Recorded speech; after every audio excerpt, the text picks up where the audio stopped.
मित्रांनो नमस्कार. मी नेहमी बाहेर फिरत असतो. महाराष्ट्रातील वेगवेगळ्या हॉटेलला मी भेटी दिलेल्या आहेत आणि तिथलं आयतं जेवण मी केलेलं आहे.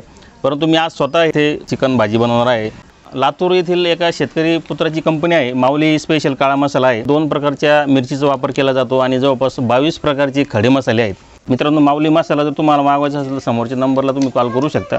या मसाल्याचं वैशिष्ट्य मी तुम्हाला आता सांगतो थोडक्यात. लाल मिरची, खोबरं, धना, रिफाईंड खाद्यतेल, मीठ, दालचिनी, शहाजिरा, रामपत्री, कर्णफूल, तेजपत्ता, हळद, दगडफूल, इलायची, लवंग असे जे जवळपास 22 पदार्थ आहेत मसाल्याचे, खडे मसाल्याचे, ते वापरून हा मसाला तयार केलेला आहे आणि त्याच्यामुळेच चव अतिशय अप्रतिम लागते.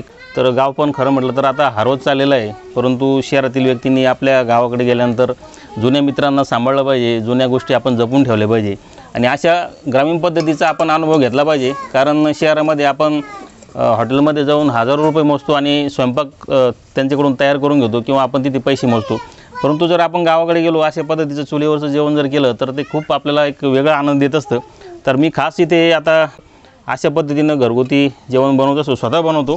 काळ्या मसाल्यामध्ये जेवण तयार होतं आणि सोबत मस्तपैकी बाजरीच्या भाकरी जर चुरून खाल्ल्या तर ती चव जी आहे ती कुठल्याही 5 स्टार हॉटेलमध्ये सुद्धा मिळणार नाही, जी आपल्याला असं मस्तपैकी चुलीवर मिळणार आहे. तुम्ही फक्त हा मसाला घ्या आणि सोबत फक्त कांदा वगैरे घेऊन तुमच्या पद्धतीनं मटण कालवण, चिकन कालवण बनवू शकता. तर मित्रांनो मी आता स्वयंपाक बनवतो, तुम्ही ही प्रोसेस बघू शकता. नंतर आम्ही मस्तपैकी जेवण करणार आहोत. हा व्हिडिओ तुम्हाला कसा वाटला जरूर कळवा. धन्यवाद.